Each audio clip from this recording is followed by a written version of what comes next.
This is the Engage high-level lecture, The New World Disorder, Power in the 21st Century. My name is Monika Sus. I'm a visiting professor at the Center for International Security at the Hertie School in Berlin, and also an associate professor at the Polish Academy of Sciences in Warsaw.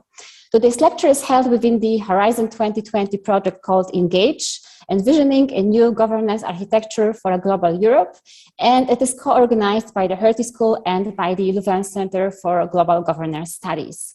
Our project Engage looks into how the EU can effectively and sustainably meet strategic challenges by utilizing all of its tools of external action, and by consequence to become a more assertive and strategic global actor. And to do so, Engage brings together 13 academic institutions and think tanks from across Europe, UK and Turkey are also contributing to the project. And you can, of course, learn more about the project by checking our website. But now let me move to today's topic. As I said in the beginning, we will be talking about the new world disorder, power in the 21st century. And obviously, the debates over international order are not new, and it has been discussed for at least I think 2 decades, that the world is moving from a bipolar towards a multipolar or multi-order one. However, the proliferation of writings about who and how will shape the future of the world order, since Russian President Vladimir Putin launched his invasion of Ukraine on February 24th, is of course unprecedented. And it is not surprising, since there is no doubt that the invasion profoundly changed the security architecture of Europe and of the Western world, making us rethink our assumptions about what a world order in the 21st century actually is and will look like. Will there be a world order at all? Or are we entering an era of chaos with black swans, so surprising events with profound outcomes, becoming the new normal? And all this presents the European Union, both its institutions, but also its member states and their allies, with new challenges and a level of uncertainty not known to us before, at least not for our generation. And against this backdrop, the third Engage high-level lecture explores the notion of power in today's contested world order or disorder, and discusses what the EU must do to remain relevant. And I believe there is no better person to talk about this topic than Professor Alexander Stubb, and I will tell you why. Professor Stubb is director of the School of Transnational Governance in Florence, which is a part of the European University Institute. He is a former member of the European Parliament, and he has served as Prime Minister, Finance Minister, Foreign Minister, as well as Trade and Europe Minister of Finland between 2008 and 2016. At the same time, Professor Stubb holds a PhD in International Relations from the London School of Economics, and has published widely, among others, on the topic of differentiated integration in the European Union. He also publishes columns for several newspapers, including the Financial Times, on a regular basis. And as you see, Professor Stubb is one of the rare cases of successfully combining academic life with the world of politics. And I believe that it makes him very special and very unique speaker on today's topic. Professor Stubb will speak for about 20-30 minutes, and his talk will be followed by a Q&A with the audience. I encourage all of you to ask questions via the Q&A button at the bottom of your screen. And after the talk, I will try to ask as many questions of yours as possible to Professor Stubb. Professor, the floor and the screen are yours, and I warmly welcome to the webinar. Thank you very much, Monika, and thank you for your kind words as well. I checked out the participant list already. I did a quick scouting, and I saw that there are people are much more competent than me, like Robert Cooper looked to have been on the line there. He's one of our part-time professors at the School of Transnational Governance. I saw some Finnish names there as well, so now I'm getting excessively worried. I'm really happy to be here and try to suss out what's going on in the world. I should come out of the closet immediately. I'm testing some ideas with you because I'm working on a book, and the book has kind of 2 titles, but one of them is Order in an Age of Disorder, how conflict, competition, and cooperation will shape the 21st century. So essentially, I'm trying to understand what's going on in the world, and this is a little bit of a test of some of the content of the book. And the way in which I will do it, some of you might have followed my YouTube lectures and others, so this will come as no surprise that I'll have an introduction, 3 points, and a conclusion. The 3 points, one will be about the old order, the second will be about the current order, and the third about the possible future order. And let's see if I can, keep my brain intact for all of that, and you listening as well. But just by way of introduction, let me begin with one thing, and that is to say that we always believe that we live in amazing times, right? And for you and I, Monika, we've had a bit of a holiday from history in the past 30 years since the end of the Cold War. And we thought that Fukuyama was right, and it's all going to be about green fields, flowers, rainbows, peace, growth, and Nordic welfare states. But perhaps that wasn't the case at the end of the day. So what it's very important that we don't fall into the typical human fallacy, which is we over-rationalize the past, we draw examples from the past to today. Then second, we over-dramatize the present. At the sound of any crack, we think that the world is going to be destroyed. Well, if I was in British politics, I'd probably think that as well, but, put that aside. And then thirdly, when we over-rationalize the past, over-dramatize the present, we underestimate the future. So let's try to avoid that trap.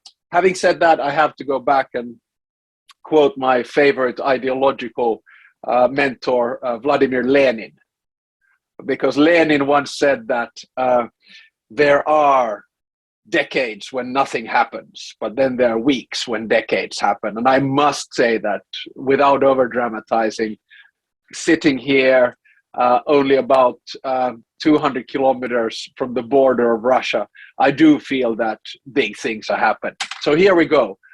Number one, what was the old order like? Well, the old order, with the benefit of hindsight and with over-rationalizing the past, it was actually quite comfortable. I'm looking at life after World War II, right? It was bipolar, it was ideological, and it was systemic. Bipolar in the sense that you had the Soviet Union and the United States. The Soviet Union spoke the ideological language of communism, controlled economy, collectivization, and authoritarian regimes. The United States spoke the language of capitalism, freedom, and democracy. The Soviet Union had allies, some of them willing, some of them less so, and the United States had allies, well, some of them willing, some of them less so as well. But it was a systemic rivalry. It was a systemic rivalry of two different systems where there was a belief that, which one is going to be better? Which one is going to be better at allocating resources? Which one is going to be better at, number one, military, number two, economic, and number three, political distribution. And it was really, there was a genuine rivalry between two systems and a balance of power, if you will. The world was very geopolitical and very focused on pretty much traditional power. There was a little bit talk of hard power, of course. There was a little bit talk of soft power and a little bit talk of smart power, but very much about power, but quite traditional instruments as such. So it was a simple world, right? Up until 1989. Then we come to point number two, which is the beginning of what I call the current order. I already mentioned Fukuyama. I still think one of the great intellectuals of our time. All of his books are highly recommended. But of course, the punchline is end of history, which meant that we believed that all 200 nation states of the world would revert to the best form of society, which was usually on three pillars: liberal democracy, social market economy, and globalization. This was the world, Monika, you and I sort of, to a certain extent grew up to and believed in. It was also very much about goodbye state, in other words, goodbye socialism, and hello market. Markets can solve everything and we can deal with it like that. Now, this new world order, in the beginning, or the current order that we have, in the beginning it was unipolar, unlike bipolar. So it was driven by the United States, right? But slowly they sort of started this shift towards multipolarity, not during the first 10 years, but say after 9/11, and especially after the financial crisis. There was a lot of talk about the BRICS, so Brazil, Russia, India, China, and South Africa. Fareed Zakaria talked about the post-American world, the rise of what he called the others, And there was this sentiment that the world was getting a little bit messy. And, I guess with the wisdom of hindsight again, and without over dramatizing, you can say that 9/11 should have been a bit of a wake up call, that not only because of Osama bin Laden, but just an understanding that, the rest of the world doesn't necessarily want to live like the West or the United States or Europe as such. That all this stuff about freedom, democracy, and, decadent liberal lifestyle, it doesn't fly with us. So therefore, boom, you attack the Twin Towers. I'm simplifying, obviously, but the bottom line is that this was sort of a systemic attack at the system. After that, the West attacks or goes into Afghanistan, later on into Iraq, and we can see that the sort of beacons of previous stability were becoming really unstable, and we started to export democracy by force, thinking that it would work for us, but it didn't. But essentially, this world that started to emerge was, as I said, multipolar, it was complex, and it was messy.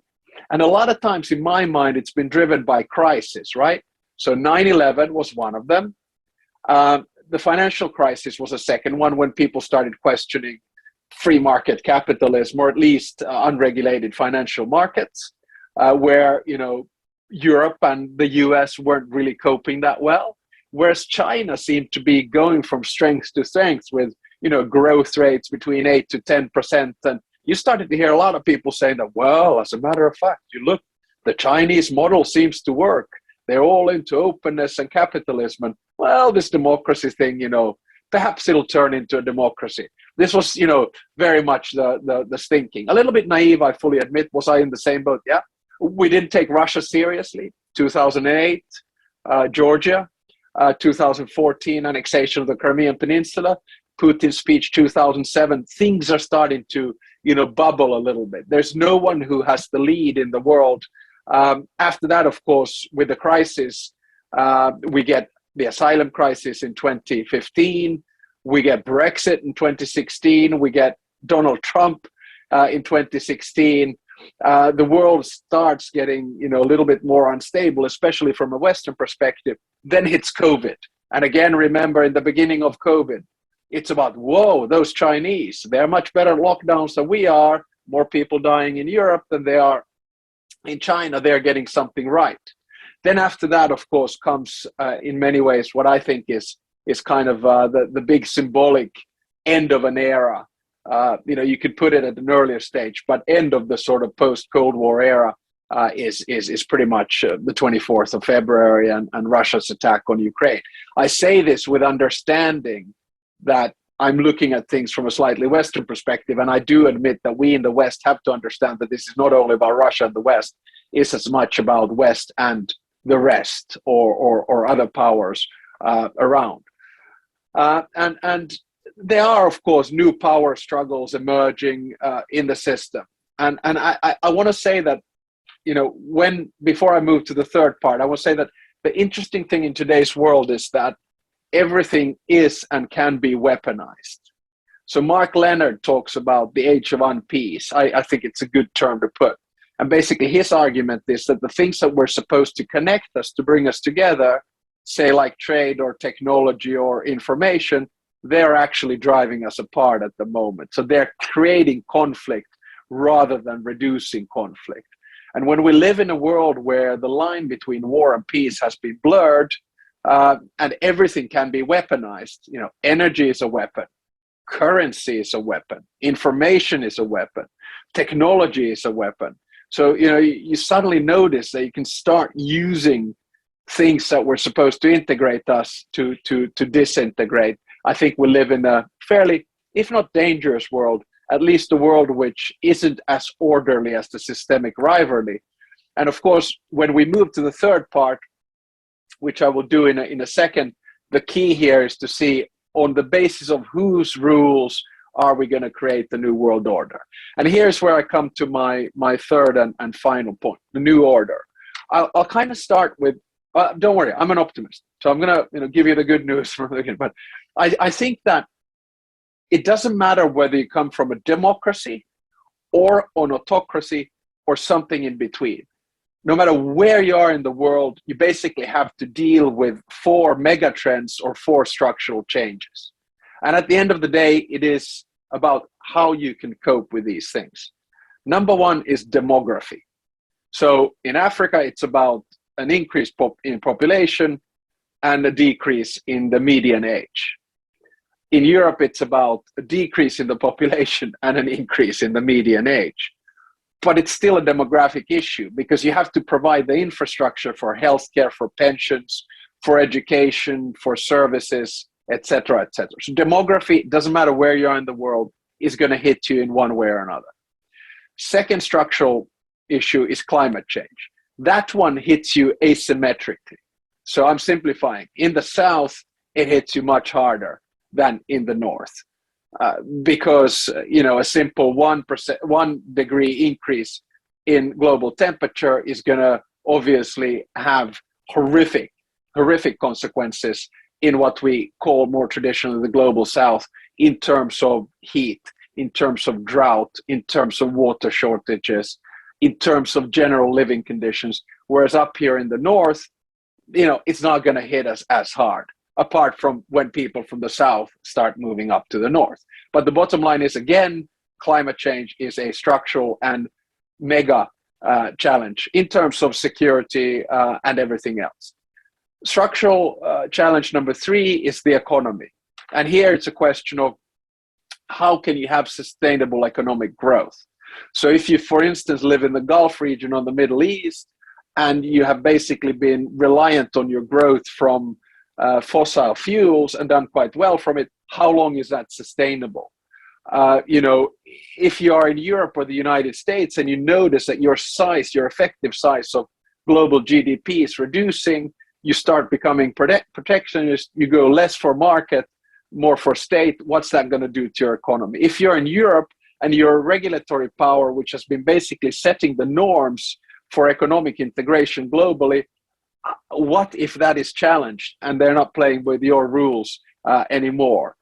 How are you going to deal with economic change? And then the fourth disruptor or structural thing is technology.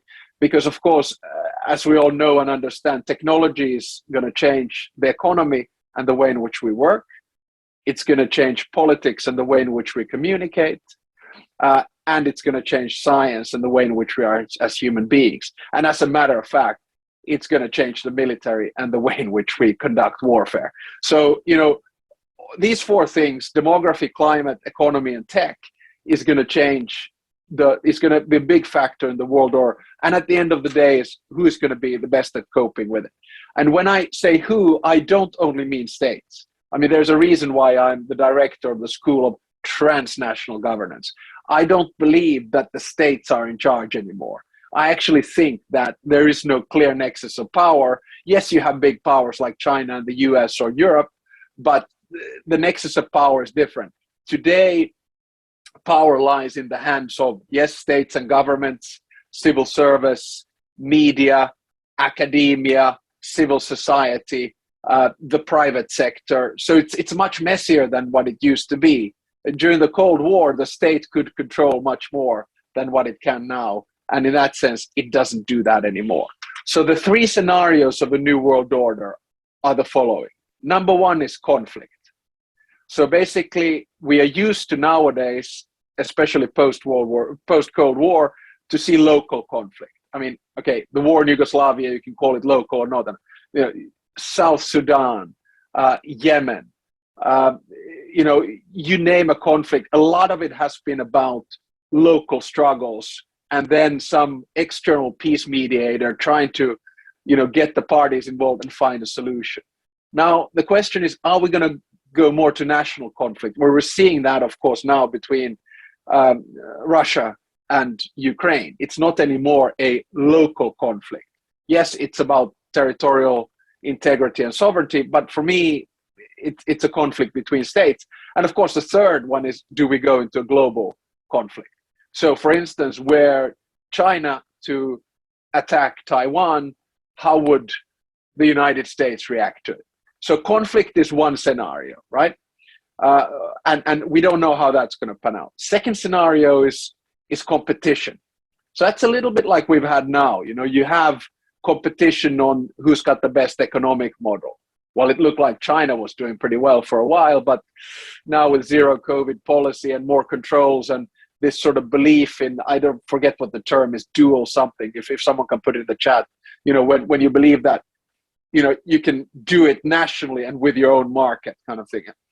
Not sure it's going to work. The language that Xi Jinping now, after his coronation for his third term, is using is very different from what he did. If you remember his speech in Davos in 2017 after Trump had come, or 2016 after Trump had come to power, he was talking about multilateralism and climate change and free trade, etc. Well, he's kind of changed his narrative now, hasn't he? So competition also politically with the political systems. Which political system is the best one at providing goods? And also competition, I think, in technology. Who can provide the best tech? And again, with this competition, the jury is out who is going to come on top. Then the third scenario is cooperation, right? And here, of course, you can have no cooperation whatsoever, regional cooperation or global cooperation. I think what we'll probably see on the cooperation side is not so much full deglobalization, but some kind of regionalization of globalization. So we're moving kind of towards a world where, a lot of the value chains that used to be a little bit all over the place are coming closer to home for security reasons, but also perhaps for climate reasons. We don't need to ship everything around. And on top of that, we have pretty cool 3D printers, and soon you can start printing, cars and houses and other things. So, the sort of localization or regionalization of globalization. And so these three scenarios: conflict, competition, and cooperation. And here's where I then come to my conclusion in order to, finish in time so we can go into the conversation. Now, I think that I don't have a name for the new world order, but I think here are the things that we need to look at to get out of the disorder.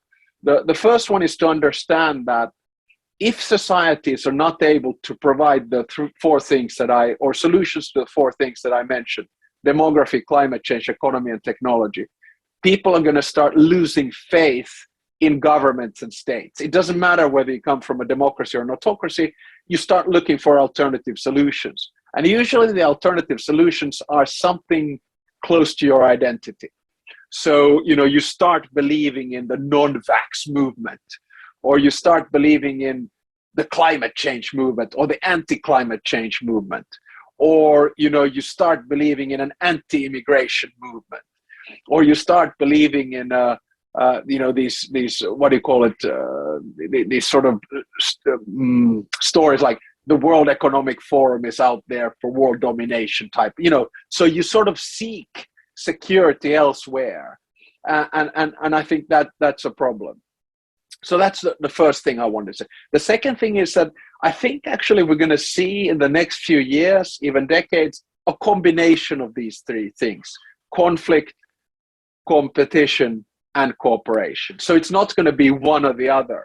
We'll see some wars, we'll see competition, and probably cooperation. And here's where I come to my third point then, is to say that in all of this, I think it's very important to most of the people on the screen, which are now up to 152. If I make an assumption, many of you are from the West. What we have to understand in the West is that if we want to continue a world order which is based on norms, those norms will most likely have to change. And the reason I say this is that they are being challenged by players who have a different worldview, who don't share the values of the West. And because the current norms and institutions that we have, they have been created in the image not only of the victors of World War II, but also the winners of the Cold War. They are embedded into institutions such as the UN, of course, but also the WTO, the World Bank, IMF, and many others. And that's why you're going to get countries like China or India, or big countries on the African continent like Nigeria saying that, hey, that's all good and well, but where's my share in the pie and the cake? So it's going to be a really tough battle between principles and pragmatism if we want to go back to the table of order and a new world order. I don't have a name for it yet. If someone comes up with some great names, I'll steal it for my book. But with these words, I just wanted to say that I wanted to give you an introduction and 3 points. 1 about the old order, which was bipolar and simple. 2 about the current order, which was multipolar and complex. And then 3rd about the new order, which is going to be defined by conflict, competition, and cooperation. And probably at the end of the day, some kind of a compromise between the West and the rest of the world. So here we go. Thank you very much, Alexander. It was fascinating to listen to you. And I mean, for me, coming also partially from the foresight world, I very much liked your use of scenarios. And I also deeply believe that probably we will see let's say, an intervened scenario of all the 3 scenarios that you mentioned. But to the questions, because there are a lot of interesting questions. And I think especially some of them relate very well to your the last point on the, let's say, redefinition of norms and values and what West actually means. So if you allow me to kick off with one question from Rasmus Hinern, who is asking, you mentioned that countries between democracy and autocracy, how permanent are these 2 blocks? Will there be lots of transition between them? And most importantly, should we actively compete in that sphere, for example, by trying to exporting democratic practices or supporting anti-autocratic movements? Being from Poland, this question resonates with me somehow. So if you can maybe start answering these, and then I will collect more questions. Thank you. Yeah, no, thanks. I don't think that any model of governance is static. A lot of times it's about, is that model of governance capable of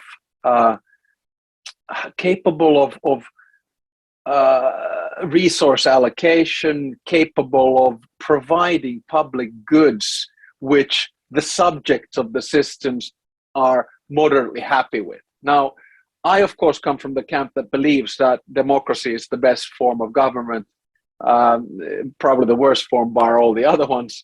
But the bottom line is that it's something that you have to nurture all the time. And of course, in the past few years, it's been quite clear. We've seen that.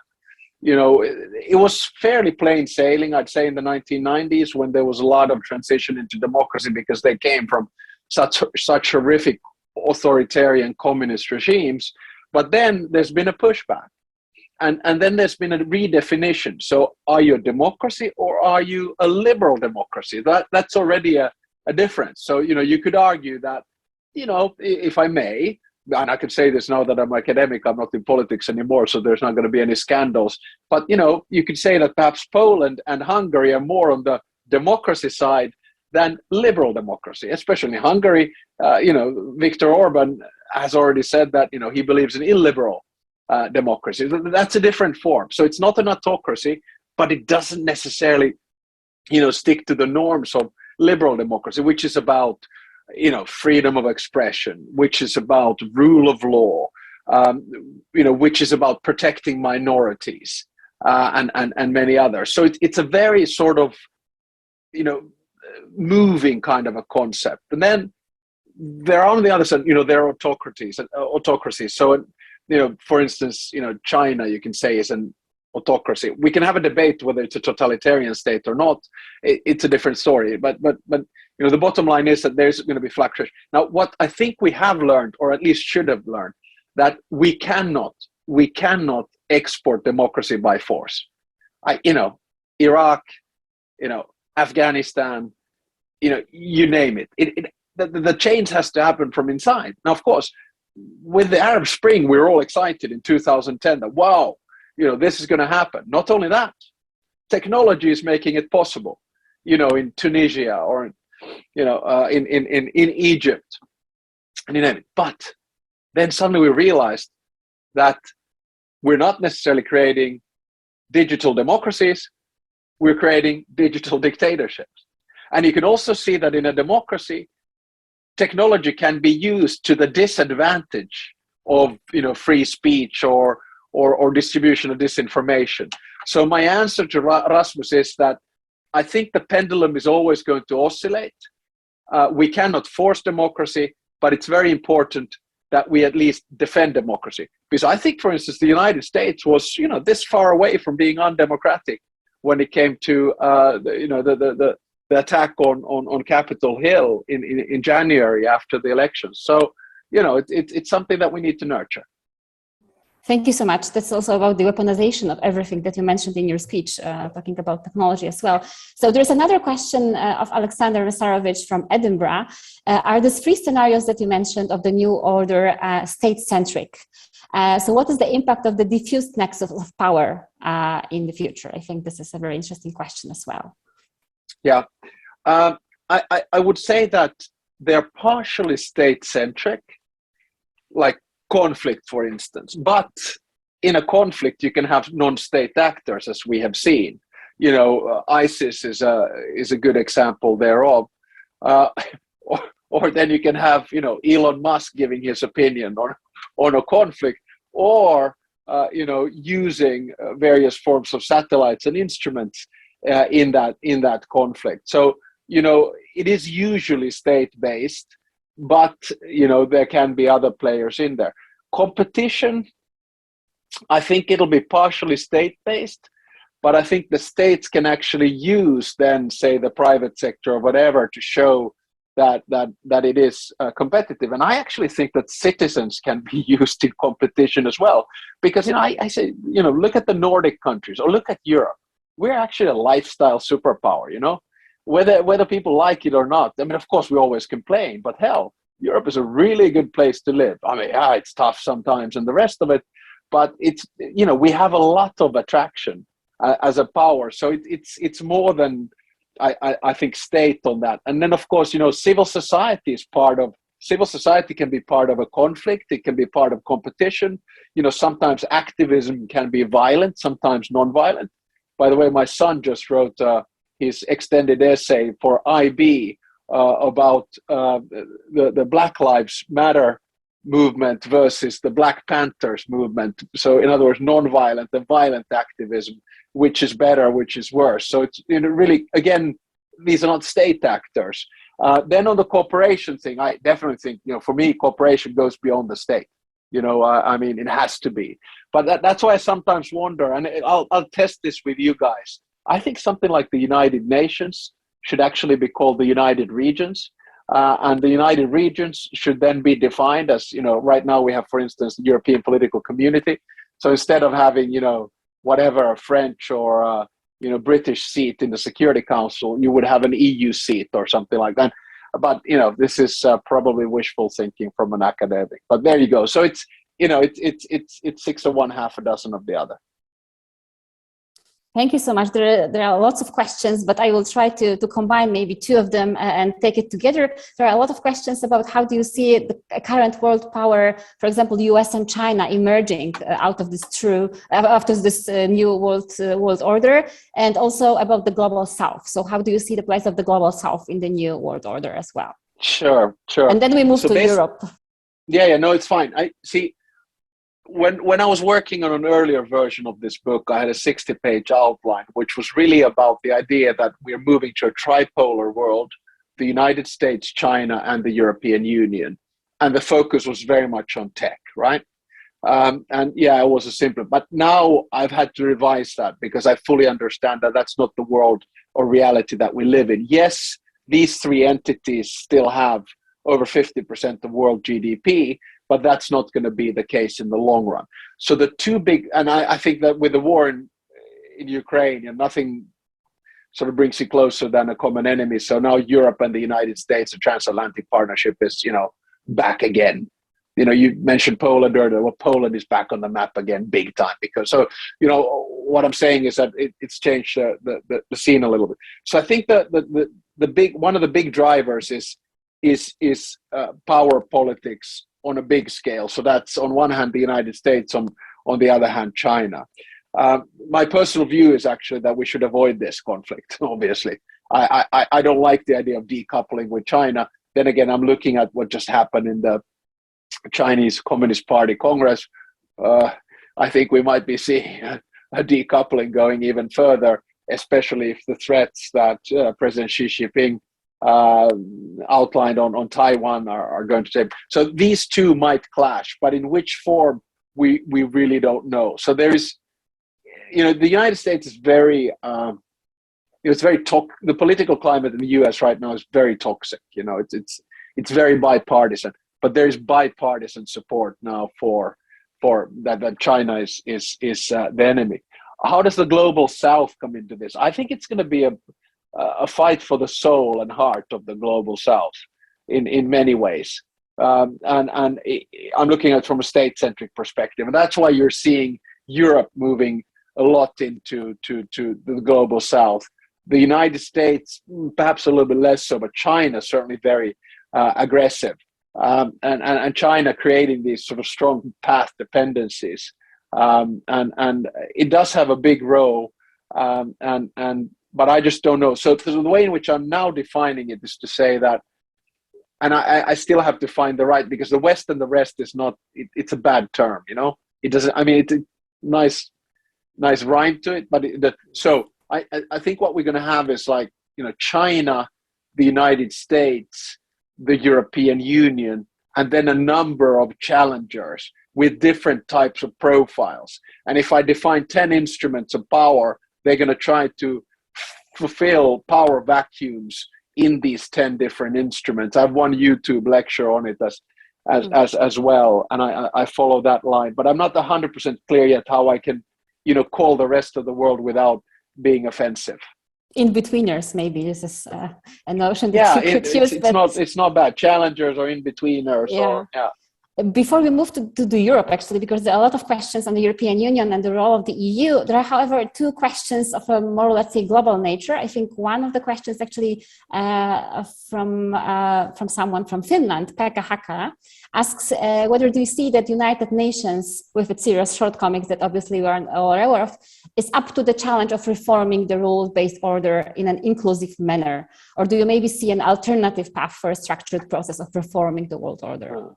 I wonder if this is Pekka Hakala, who is It is. Sorry, I mispronounced the name. No. If it's Pekka Hakala, I think a brilliant journalist from Helsingin Sanomat who writes on things Russian. But I don't remember if but anyway, doesn't matter. I think the UN needs to reform. And I've said this before. The first thing that again, it's easy for me as an academic to say, and I think that probably this is a bit utopia, but kick out Russia from the Security Council. There's a way to do that, actually. There is a procedure to do that. And when you do that, decide on reforming the Security Council, because it doesn't reflect this world. With all due respect, I look at it with Europeans, you could joke, why is France and the UK permanent member? Yeah, they have nuclear weapons. And, one of them won World War II, the other one thought it won World War II. Which is just, it's just ludicrous. It's pure old school, old-fashioned nation-state power-based politics. Give the seat to the European Union. Make that. Then how do you bring in India, Pakistan? What do you do? Japan, African countries. That's what I'm saying. Regionalize the Security Council. Is the UN? It's not up to the job at the moment. I love the UN. We all do.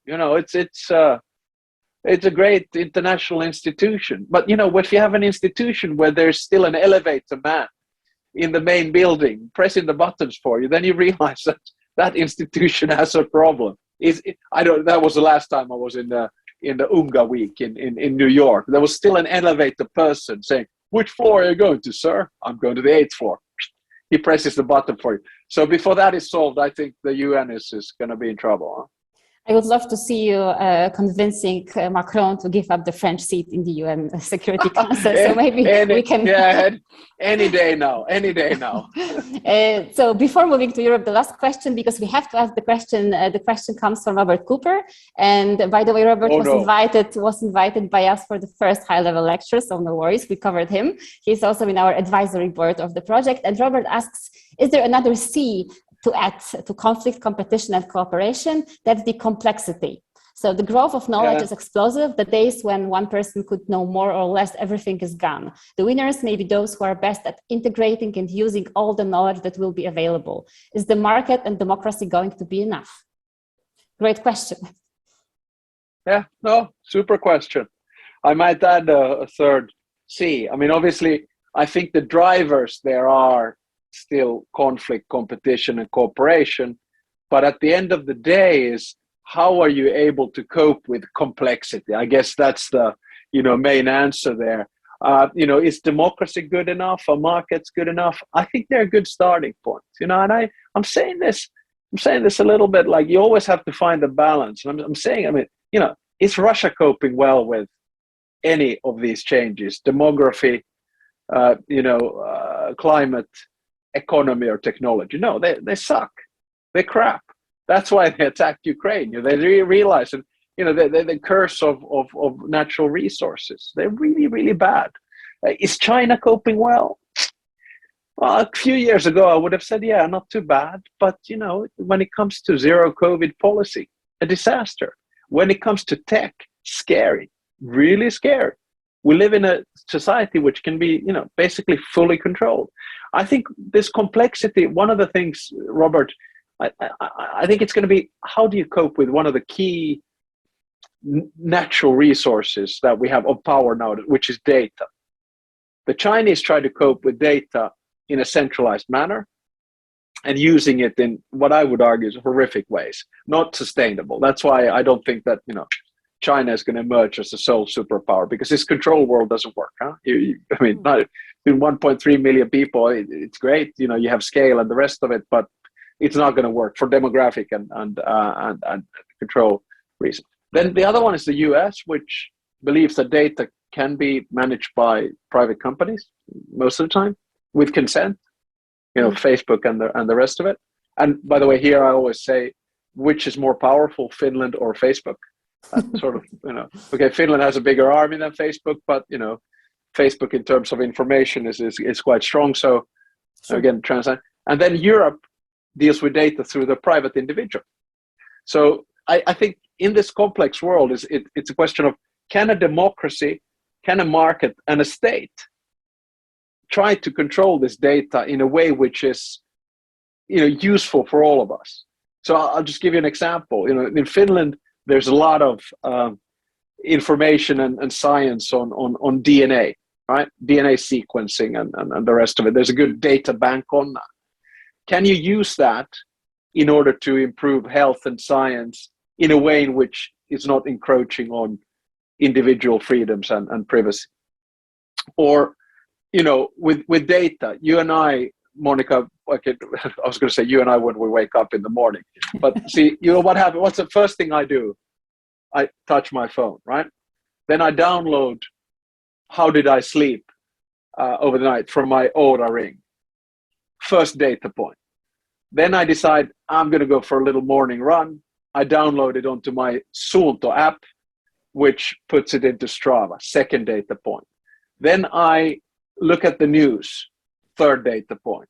Then I look at Twitter and Instagram and Facebook. Fourth data point.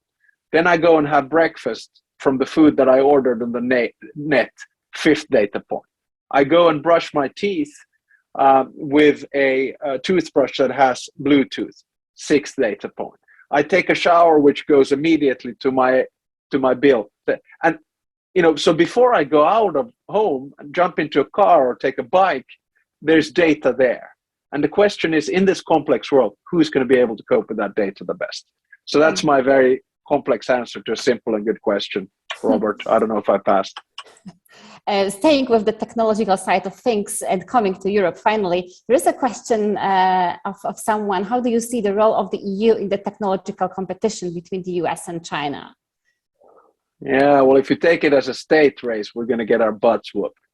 But that's the bad news. But the good news is that I think if we're able to be useful in the mix, and this is where data comes into play, I don't think we're going to be that bad. I mean, of course, the Americans have, a competitive advantage because they've been able to create, the infrastructure through their big tech companies.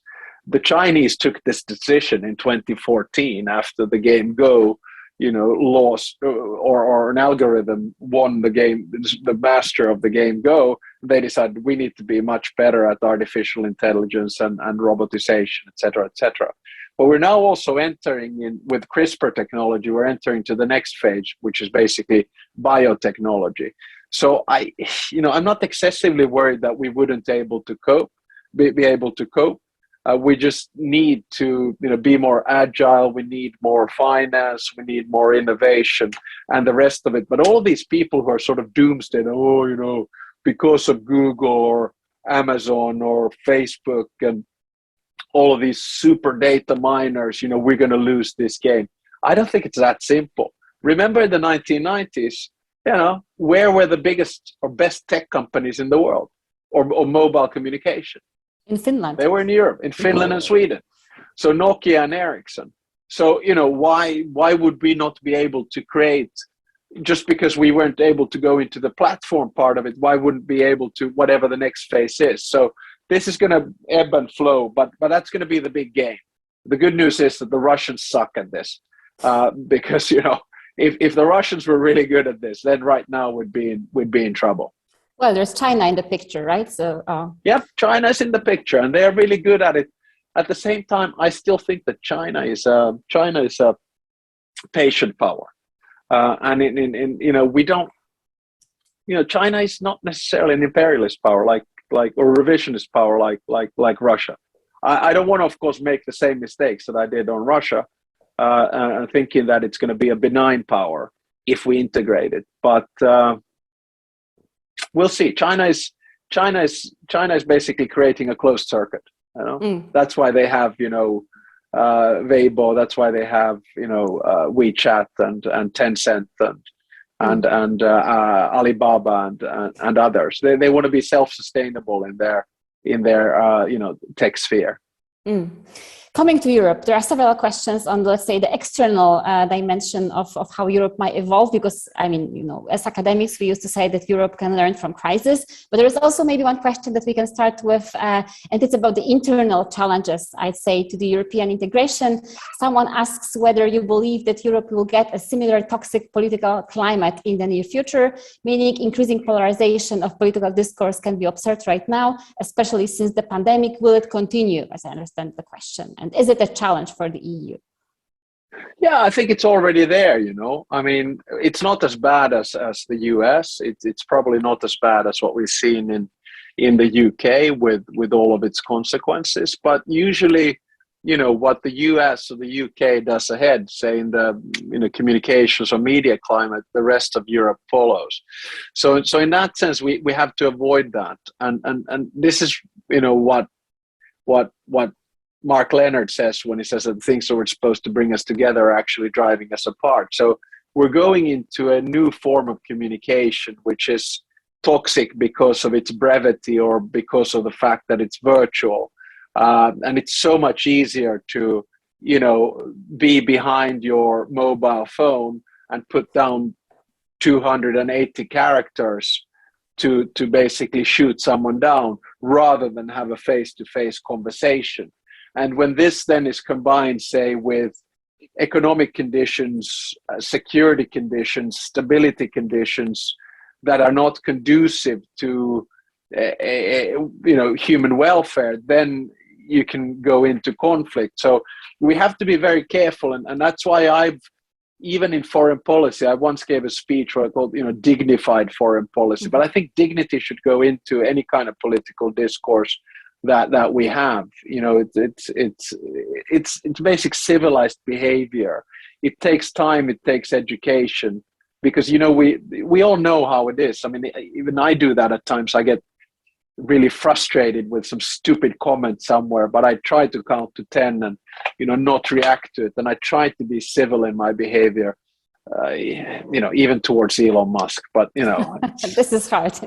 I give you that. So there are a lot of questions, I said, about the external role of the EU, among others, whether you think that the EU can become or grow into a geopolitical oriented power. So the normative power of Europe, is it something that we can expect? Yes, and I think we are that already, and I think and the reason is that geopolitics is different.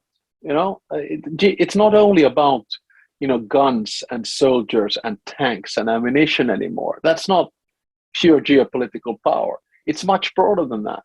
And the instruments of power that can be weaponized, like currency, well, that's an exclusive competence of the European Union. Like trade or sanctions, it's an exclusive competence of the European Union. Customs, exclusive competence of the European Union. Competition, in other words, if you want strategic autonomy on the industrial side, exclusive competence of the European Union.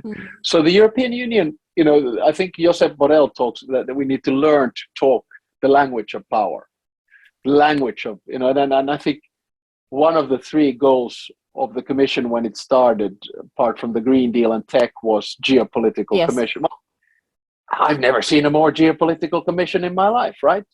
COVID was geopolitics. It was about who can procure vaccines, who can distribute vaccines, showing health power to a certain extent. The war in Ukraine, well, suddenly we reverse all financing of weapons. We roll out whatever 8 or 9 waves of sanctions. And then when it comes to energy, so yes, I think we are already a geopolitical power. Now, someone might come out and say, like I think he was the head of the Polish Foreign Affairs Institute, we need military. And yeah, I'm sure we do. But, geopolitics is about other things than military as well. It's also about norms and rules, right? So, and that's, from my compatriot, Arno Bradford, the Brussels effect. But the question is, are we the norm and the rule setters in the future? But are we? This is the question. Yeah, well, if we play our game right, we are, but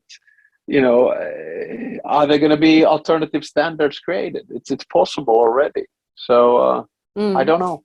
There's a question also regarding Europe, whether you see that there are possible exits like Brexit, maybe that the EU breaks apart in the future. Do you see it coming? I'd say no. And the reason, but again, we don't know. It can be a black swan. But I've been in power. I've been in government with both left wing and right wing populists, which have inherently been both on both sides anti-European. But no one is calling for the exit of Finland from the European Union anymore. And I mean, to be honest, if you see the mess that the United Kingdom is in after Brexit, I mean, after 2016, I'm not only talking about from Cameron to Theresa May to Boris Johnson to Liz Truss and now to Rishi Sunak. I'm talking about a country which economic growth is the second lowest in Europe after Russia. Which has voluntarily sanctioned itself and reduced its free trading area and created more red tape. I mean, you don't have to be, you don't have to have a PhD in international relations, so you don't have to be Sherlock Holmes to understand that is the most stupid thing a modern country has done in recent history. And that's why we're seeing not necessarily the popularity of the European Union rising, but at least the idea of leaving the European Union made really stupid. But then again, I thought that Putin would never attack Ukraine just because the alternative cost is too high. So that's why I'm saying that you never know whether there's another black swan that comes from around the corner and, some country decides to leave the European Union. I just think it's shooting yourself in the foot. Speaking about Russia and the war, I think this is, high time. We have 5 minutes left to poke the elephant in the room. And there's a question actually, whether you think that the New World Order would be conditioned by the way the powers solved the Ukraine war. And what is the solution in your eyes to the war? Yeah, partially. I mean, right now, I think the base case that you have to work with is that Russia will be fully isolated under Putin and for the foreseeable future, 5, 10, 15, even 20 years. That means economic, financial, political, culture, sport, energy, travel, transport, isolation. And it also means a Europe divided into two. And I think the EPC, the European Political Community meeting in Prague, is an example thereof. You have 44 countries, including Armenia and Azerbaijan, who sit around the same table to discuss, European security, climate, and energy. And that shows that Russia is out. So I think Zelensky is right when he says that, this is a war about freedom and democracy. Of course, he's, spinning it to a certain extent, but there is that. And the question is not only how do we cope with it in Europe, but how do we cope with the rest of the world? Because 44 countries is almost a quarter of the world's countries if we go state-based, right? If there are about 200 nation states, more or less. So, if we cope with this well in Europe, I think we might come out of it quite well. But it also means respect to the rest of the world. You scratch the surface of the UN vote 144-35-5, the latest one, and you realize that 35, that's over half the world's population. Yeah. A lot of African non-aligned states. If we play our cards right and are humble in victory in this particular case, and understand that this is our war, which has ramifications of inflation, energy prices, fertilizer prices, food, and others, then I think we might come out stronger. And if we're willing to go to the negotiating table with the rest of the world to discuss a new world order norms, then I think we'll come out of it okay. I'm just not sure. I'm just not sure that we're going to do that. I'm also not sure whether all of us think it's our war. So I wish that everyone thinks like that, but right. True. Yeah. I actually wanted to ask you one of my questions, but there's a great question. And I think we have to end with that because this question is directed into the future. And I think it also touches upon demographics that you mentioned in your talk. There is a question about most of the things happening are things with need solution now and also in the future. Yet it's a heavy task for the next generation. And I fully agree with that. What are your pointers for them? So I assume what is your advice to the next generation, how they should or how we should tackle the incoming world order with the 3 scenarios and the 4 trends that you mentioned? And we will end with that question if it's okay. Yeah, not an easy one. No. I think you have to go back to your basic values. What you believe is right. And if you believe that a liberal world order based on so-called universal human rights, including, say, fundamental rights, human rights, protection of minorities.